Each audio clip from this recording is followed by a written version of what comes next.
So, crisis. Let's just let that linger. Crisis. That's my whole presentation. That's it. That's all we have for today. I hope you were impacted positively by crisis. No, it's interesting in this environment to talk about crisis management because obviously the pandemic is here and in all of our minds. The last time I did this presentation, the pandemic was still in Asia. That was back in February, and we didn't know it was in the US at that point. And so here we are. So pandemic's the one that sticks out, and we'll touch on that briefly. But I want to know from you guys, what comes to mind when you think of crisis on the mission field? So let's use our chat box. I'm going to try to find my chat box, even though I'm in presenter mode. Can I not see the chat box? Well, I see it now. Okay, so let's answer this question in the chat box. What comes to mind when you think of crisis on the mission field? And I beat you all to pandemic. I win. I won that one. So type in there, what comes to mind when you think of crisis on the mission field?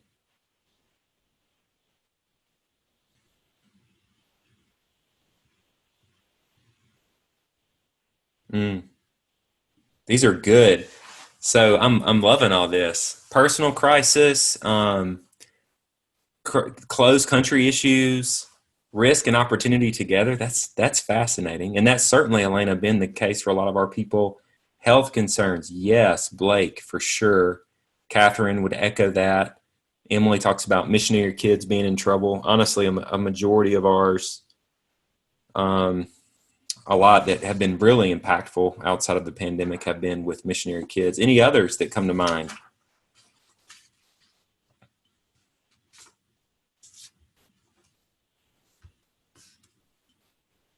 It's not like iMessage, when the little bubble pops up and people are typing.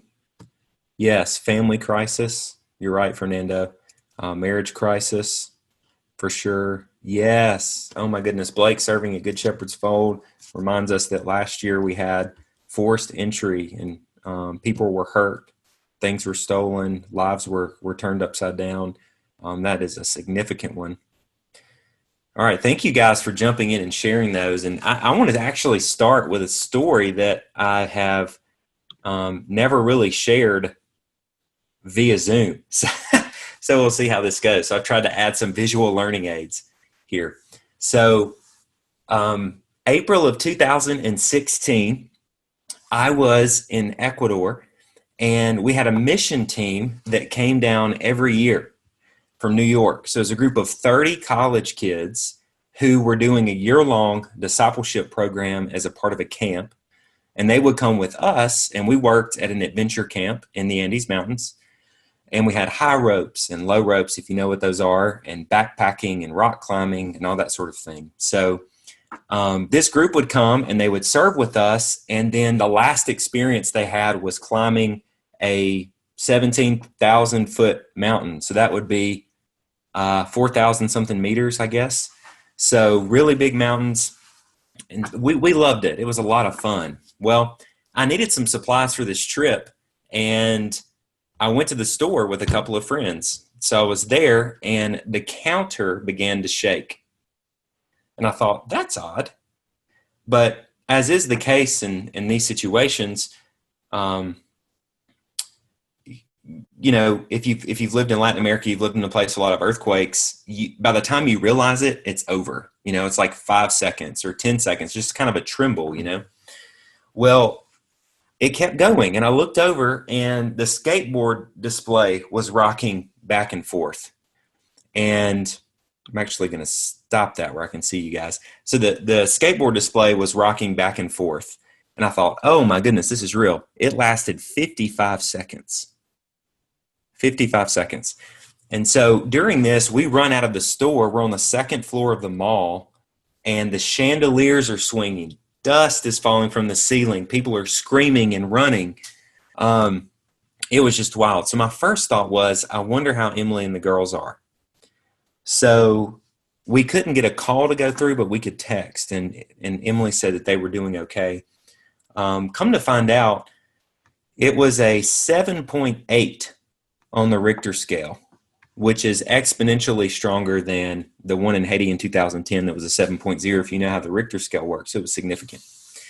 Well, as we got back together as a ministry and we thought, what do we do? We don't really need to go to a volcano after an earthquake. We thought maybe the two might have been related, right? So, Bob, I know you're proud of me for being smart in that situation. So we decided not to go to the volcano, but we had helmets and ropes and radios and medical equipment and tents and food for 3 days and a bus. And we said, well, let's go straight to the side of the earthquake and see if we can help. So we actually, instead of going up the mountain, we went down the mountain to the coast of Ecuador. And it was a really fascinating thing because when we got there, this is what we saw.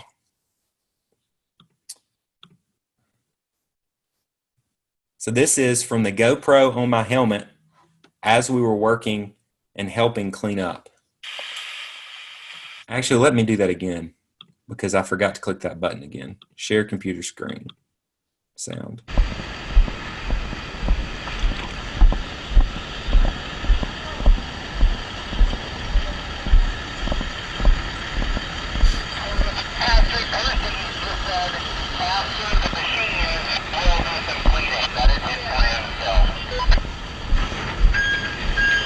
Whoa.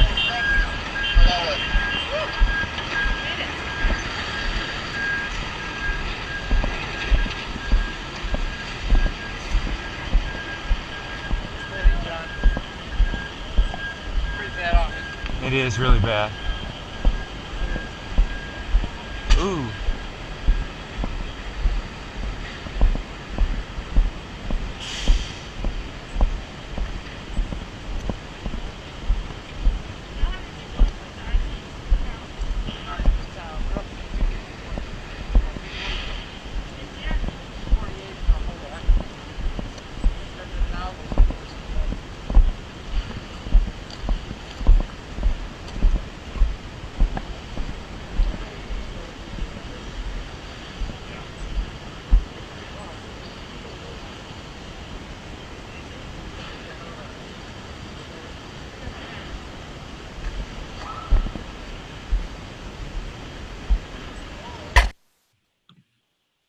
There you go.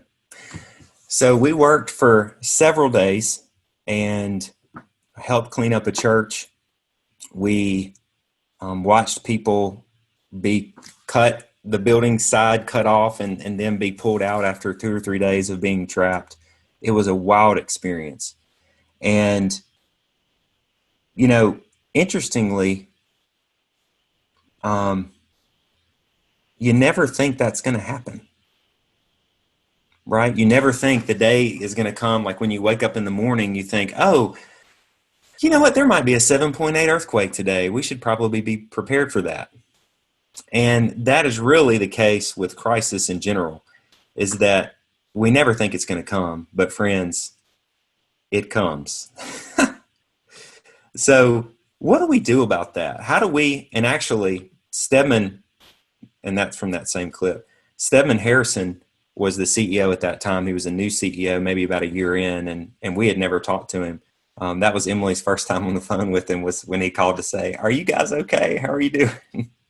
So we were able to connect, and Global was trying to see how they could help us. It's also the first time that Facebook has ever asked me if I was okay. Have y'all ever gotten one of those, like, mark yourself safe during the earth? That's when I knew how bad it was that first night. I texted my mom and dad. I said, hey, you're going to see on the news, this is going on.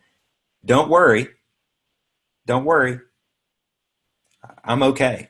And then, you know, then obviously it hit the news and it blew up. So you guys are smarter than me because, you know, typically when we have these conversations, it becomes a conversation about what is seen and what's unseen. So seen crisis is earthquake. You know, it's an earthquake. It's a tsunami. it's a tornado, it's a cyclone, it's a hurricane.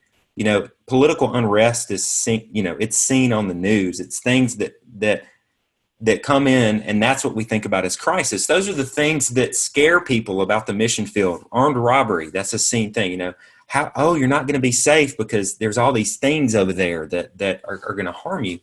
And to an extent, that's true. Obviously, in the United States, we have all sorts of things like that we're just used to and seem familiar to us and maybe not as scary. So you guys, because you're wise and have ministry experience, you know about the unseen things: family crisis, missionary kid issues, personal health challenges. And, in the good news is that Bob in his missionary care session really dealt with a lot of the unseen. Charlene in her session on resiliency, there's been opportunities there where you say, hey, here is how we can prevent unseen crisis and how we want to love you and support you in unseen crisis. Because really, for the donor, the missionary donor in the States reading your newsletter, often this is what we see in newsletters. So imagine that, you read the Lord's leading us back to the States. And I'm not saying, I'm really not trying to be sarcastic. I'm being very serious that these are very painful things. These are things that are embarrassing. These are things that you don't want to put in your newsletter. And a side effect of that is, if you've only read missionary newsletters, you never knew that missionaries went through this. You didn't know that marriages fell apart on the mission field. You didn't know that missionary kids had challenges. So I'm really thankful for Charlene and Bob and their leadership and making sure that, hey, we want to deal with the unseen, because often that's what pulls missionary team conflict is a crisis. That's what pulls missionaries off the field, and we want to be proactive. Today, we're going to be dealing with the seen. So how do we prepare for the earthquake? How do we prepare for the political unrest or the pandemic, which is sort of seen, but also sort of unseen? It's a really strange thing. So let's talk about successful crisis management. You will see in your MOT Dropbox, there is a crisis management plan. I'm not going to pull that up during this session. You can find it there. But it deals in the realm of a lot of the different things that we've mentioned: robbery, political unrest, earthquake, etc. But I'm trying to cook it down into the principles of crisis management in this session. So with these seen things, and this isn't from a book, okay? This is from my head. This is just the way I understand it. So listen at your own peril. But with a lot of the seen things, let's take political unrest as an example, or pandemic. There's these levels that we're watching happen with a lot of this. So awareness. If you take Haiti last year, Haiti has been in a cycle of, here it comes, and we know it's building. Oh, it's in the capital city in Port-au-Prince, and it's really bad. And I, as a missionary, am becoming aware of it. And then I'm starting to see it. So I'm seeing the news. I'm seeing people protesting in the streets. I'm seeing buildings being looted. I'm seeing all these things. And then it doesn't always, but it can get to a point when then it's chaos. It's the email I got from our missionaries in Haiti about a year ago that said, John, we have 3 days left of supplies. 3 days. And we're praying that God gives us passageway so we can go buy more fuel for the generators, more food for this, more that. God has consistently provided for them. They had a plan for helicopter evacuations. They have a contract with a company with a helicopter that will come get them and take them to Port-au-Prince. So you can think of political unrest. You can think of, with earthquakes, that's a little harder. Sometimes there's seismic readings on the Richter scale that give you a heads up.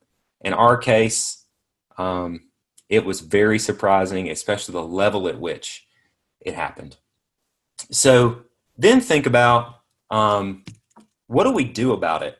So if awareness and manifestation and chaos are sort of how it rises to the surface of seen crisis, here's how I think about it. With awareness, it's preparation. It's hard, guys. As busy as ministry is and life is on the field, it is really hard to always be prepared. You'll see in the crisis management plan when you review it later that, always keep cash, always have your documents, in case you need to travel, always keep your gas tank half full, all these sorts of things that maybe you're used to living like that. For me, before the mission field, I was not. So being aware of that and ready is one level. So as the awareness rises, if the riots are happening in Port-au-Prince, then I need to be prepared. I need to make sure I have a plan in place. Obviously, I need to plan beforehand, but the latest at which you can be prepared is when some of these things are coming on the scene. Think about pandemic in that,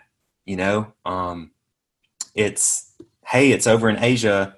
Marshall sat me down and said, John, we need to be prepared if this thing comes to the United States. How are we going to respond? How are we going to work remotely if we can't come to the office? And I thought, here's legitimately what I thought. And I want to scroll over to Marshall's face before I say this, so I can look at him. I thought, that is a great way for you to spend your time, Marshall. That's a good thing for you to do. So you go and do that, brother. But guess what? Marshall was right. As soon as he had an awareness of what was going on and it could come to the States and it could impact us, he began to get a plan together. And so I'm really thankful. I've told him that several times, and not just in this environment, that I'm thankful for that plan. Because we've been able to serve our people without interruption. So manifestation. So at that point, you're seeing it. You're not just hearing about it, you're seeing it. So it goes from there. You need to be communicating. So we need to be hearing from you. When I say we, I mean your country coordinator, your regional care coordinator, us in the home office. You're communicating, hey, it's hard for us to keep up with 50 countries at once. So it really helps us if you put things on our radar so that we can pay attention to it. After my session, Marshall's going to share with you guys about how you can be ready and watching on Focus Point and have a country analysis. But you need to be in communication mode then. Have your things ready, be in communication mode. And then mobilization. We want to get you out or get you safe before chaos ensues if it's possible. And we had a lot of these decision points during the pandemic. We still have these decision points with the pandemic. But let's take Uganda as an example. And historically, global outreach is very non-directive. And we really try, especially with political unrest, to trust the people on the ground with that. So in Haiti, we never said, hey, you have to leave Haiti. They were 3 days from supplies running out. We did not make them call the helicopter. And so I don't know if that's wise or not, but that's historically how we have handled it. And with the situation in Uganda, we just looked at a couple of situations and said, man, if we just watch this unfold from afar, we see what other countries have done with lockdown. We're responsible. We are responsible for our missionaries. And I hate to say whether they like it or not, because that seems unkind, but we were trying to be really, really kind, even if we were going to be unpopular. So one of the missionaries that's on the compound there with Blake, if I'm not mistaken, I might mix the numbers up, but was about 9 hours away by car at least. And we asked her, because we didn't have any global outreach people near where she was serving, to come to the compound. And she made it to the compound, I think 5 hours or so before lockdown started, something like that, close. And so I was really thankful specifically for Charlene's leadership in that, and Bob's leadership saying, hey, we can't have our people out in the middle of nowhere during a lockdown. So then Uganda went into severe lockdown, and they're still in lockdown, and we're thankful our people aren't alone. But you've got to communicate with us. The pandemic thing's a strange thing because every country's experiencing it. Typically, we have our eye on 5 countries that are chaos, not 50, so it's a bit overwhelming for us to try to manage that sort of thing. But we want to get you out if that's the right decision, and we'll talk about Focus Point later and how they're involved in that. But think of that essential. I need to be prepared. I need to be communicating, and I need to be ready to go in these situations. I'm clicking buttons and nothing's happening. Let me see. All right. Another helpful distinction that I think is worth mentioning are sudden onset.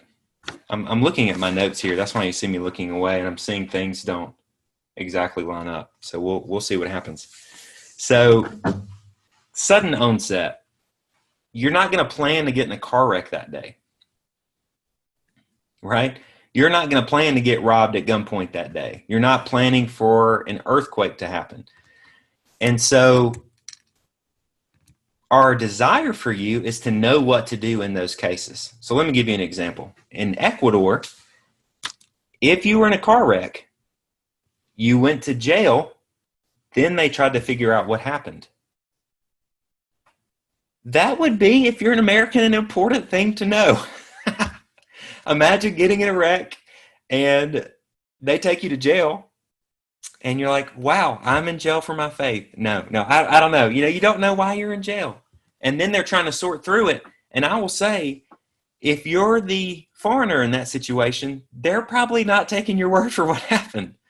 So know what to do, know how the police respond, know what to say. So that if you're driving a vehicle in another country, you need to have your ducks in a row. We had a missionary family we were friends with that had one of those cameras and their windshield and a hard drive in the trunk.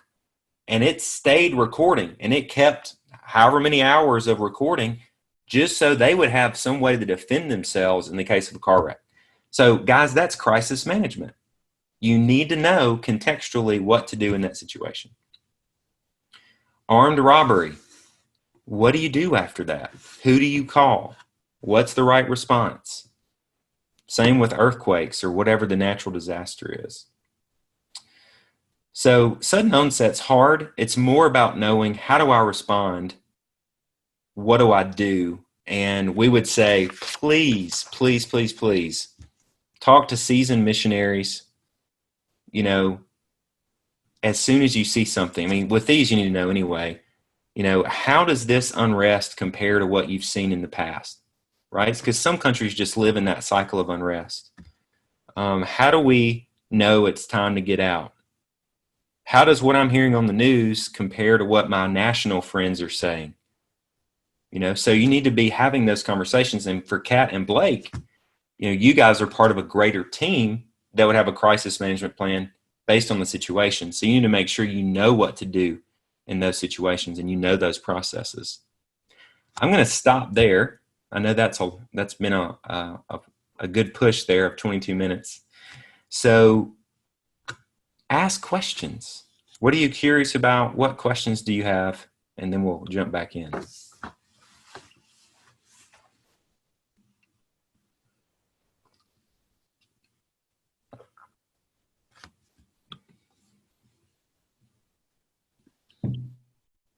Krimi. Who do we contact if we have a crisis from Global Outreach? Is it the care specialist for our area or someone else? So let me give you the easy answer. Any of us will get you the help you need. So that's the easy answer. So don't be worrying, oh my goodness, what if I call Charlene? I'm supposed to call John. Or what if I'm supposed to call Bob and I call it? Any of us are going to get you connected to the right person. But the straight answer is start locally and work from there. So your country coordinator, if you have one, regional coordinator, then move up to Bob. And at that point, they're going to be, communicating that to us. But you can put us on the email. You can call us on, you can call all of us, but that's the right way to go about it.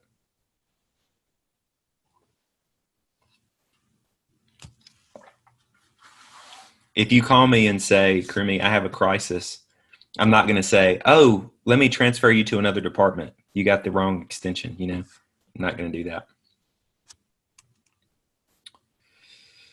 John, something you made me think of with the unseen that we didn't know existed when we were missionaries was counseling availability. And we've created, oh, sorry.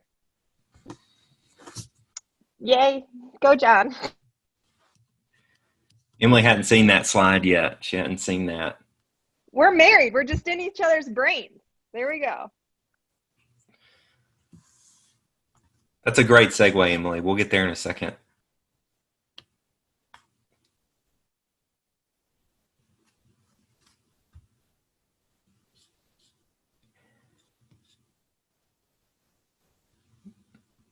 I love awkward silence. So, Fernando, I can't believe you don't have a question. I'm a little disappointed, I'm going to say, but all right. Hey, John, All right. I've got a question. All right, Marshall. Should I really write this down somewhere or just think about it? Like, what do you expect? Yeah. I'll go ahead and answer that question now. Though it is at the bottom of my notes in that blue ink right there. You didn't see it, but just trust me. So, it's always hard. There's so much you guys have to do. Budgets and insurance and paperwork and fundraising, mobilizing you to the field. And the crisis management piece gets lost because, in Kat's case, she can't write one right now. She doesn't know her context. She's not ready for that. And that's not, I'm not trying to be offensive. I'm just saying that's your state, right? So you need to get in your context and have time to get to know the culture and get to know your team and understand the greater framework. And there's a lot to learn. So I can't ask someone before they ever go there to have a crisis management plan. So for us, and there's a lot we're trying to figure out how to consistently follow up on just in global outreach in general. But crisis management plans, the 3 to 6 month mark would be when we would want to know. So for you guys, the European team, I mean, you live there, you're from there. That's something you could do tomorrow is click on the Dropbox and look at the document and fill it out. Fernando, that would be, you've been there for a while. You know those things. Blake, actually, I mean, you're in a situation where you can start looking at that and asking those questions. But for you, Kat, 3 months after arrival, we want, and you've had some time to understand where things are and which way's north. We want to see that coming from you. So 3 months from now, or 3 months from launch, we want to see a plan is to answer Marshall's question. I have a question also. In one of the first slides, there was a short info what our ministry partners say in our letters to them when we have a crisis. And you mentioned several very personal, like even in the comments in the chat, like crisis inside the ministry, like teen conflicts or inside marriage. So what is a good way this to be presented? Especially to the people who are supporting us, and what are some good tips what we should present and what we should keep personal? That's a great question. Oh man, that's such a good question. If you read 2 Corinthians 1, Paul is writing to the church at Corinth, and he does what I call the missionary newsletter. He talks about all that God's doing and all that he learned. And then most of us stop after that, but he keeps going and then tells you the bad stuff, and how hard it is and how, man, it's brutal. If you read 2 Corinthians 1 as if it were a missionary newsletter, it will blow your mind because you're thinking, how could he say that to that church? Oh my goodness, you can't tell them that. But so think of it as like a bullseye, a target. So think of it that way. Some missionaries have 800 people that are getting their paper newsletter. I would not tell 800 people that Emily and I are struggling in our marriage. I'm not going to do that. So let's make that circle a little bit smaller. So I have my Barnabas team, right? And so I'm walking with my Barnabas team. We're sharing honestly about how we're doing and where we are. I'm sharing with my regional care coordinator saying, hey, I'm really struggling with this. And then Emily mentioned the connections and the referrals. We're working with other agencies and people that can come in and help you with that specific thing by recommendation and by connection. So we're going to know resources for you specifically. So we can, through Rhonda, in your case, your European Regional Care Coordinator, and Bob, make those connections for you.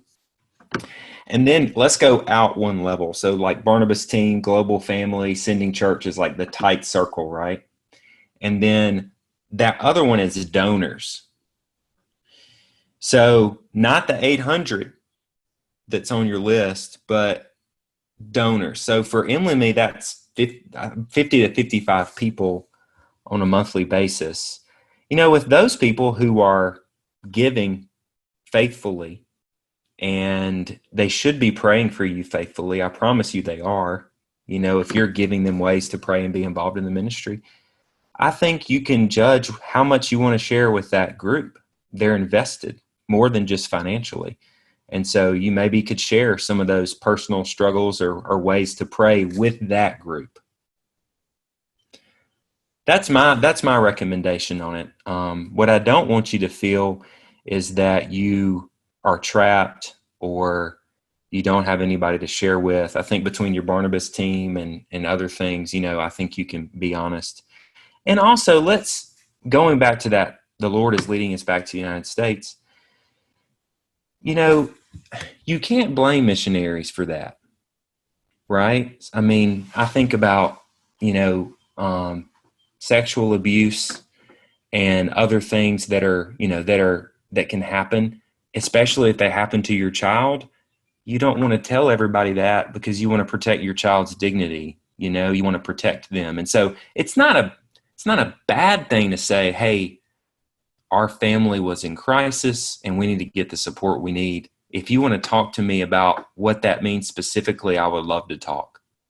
So you can be honest and say that, hey, our family's in a tough spot. Pray. If you want to talk in more detail, reach out to us. And that's a way to maintain integrity, because sometimes we struggle with knowing all the details as Global Outreach of what's going on and then seeing what maybe the missionary says is going on and feeling like, hey, your donors love you and want to support you and pray for you. You need to be honest with them. It's a hard thing. I want to show one more screen, and this is what Emily said was coming. She's so smart. It's good to marry up. So this is something that Bob and Charlene and I are really excited about. All of our team is, regardless of seen or unseen, building up or sudden onset, we want to make sure you're okay. And so debriefing is vital. Vital. Right now, in my mind, as leader of Global Outreach, I'm thinking about our missionaries around the world who are experiencing trauma. There are missionary families who have not left their apartment in 80 days. There are missionary teams who are stuck on their compound and might be experiencing some sort of cabin fever, is what we would call it in English in the U.S. I don't know how to explain that, but there are missionaries ministering to people who are starving. So think about it. Our people are on the front line of a very traumatic thing right now. And I'm thinking, okay, this is a crisis. On the other side of this crisis, we need to provide some opportunities for debriefing. And I'll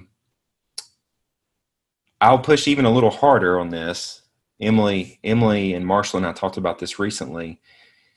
If you have children, you know, it's one thing for you as an adult with your experience and life experience to go through something like a pandemic. But for a kid that's being drugged from country to country or ministry location to ministry location, they're having their own unique experience. We really want to make sure that our kids have the support they need, whether you as the parent, and I'm just saying one day, you as the parent think they need it or not, or, oh, I've talked to him, he's fine. Guys, we don't know what it's like to be little. We don't know what it's like to go through that. And we need to make sure that the little ones have the support they need, because we want them to know that God's a good God and a good father and good dad and cares for them. And if we don't care for their little hearts and souls and all these transitions and crises, then we're not always the best example and witness to that. So debriefing, do it. And if you don't know what that means, Bob can tell you more at a different time. Any last questions before we transition?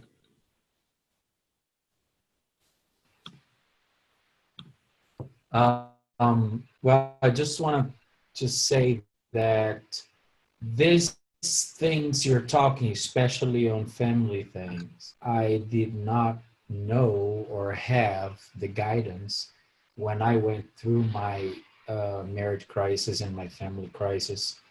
And I had to figure out how to do, and it was not easy. The good thing is that I had a Barnabas group, which I didn't call that way, but they helped me to what I should say, to whom I should say first, and how to deal with my own emotions and not, all this. It is, I mean, so important, especially if you want to keep in ministry. That's right. And I think that I thank you for sharing that and for putting the team available for us so we can reach out to you, because when things like that happens, we need to be humble enough to say, I don't know what to do and I need help. And I am a doer. I'm someone that is always in the front line, and I never, ever got myself to a situation where I would say, I don't know what to do and I need help. And so knowing that you guys have that, prioritize that, and are there, it is a plus that many organizations, they do have some things written, but the way you are exposing it shows that it happens and you're there to help in the process. So just thank you. Yeah, thank you, Fernando. Man, I'm thankful too, and I just know the heart of our team, and the heart to help and support. Emily and I have been there on the mission field in marriage crisis. We've been there, and some organizations have a reputation of, if I'm honest about my crisis, if I as a missionary tell them about my crisis, I'm going to get put off the field and not be allowed in ministry. I have missionary friends who have experienced that. My encouragement would, and I've sat with a missionary family in the last year and said, guys,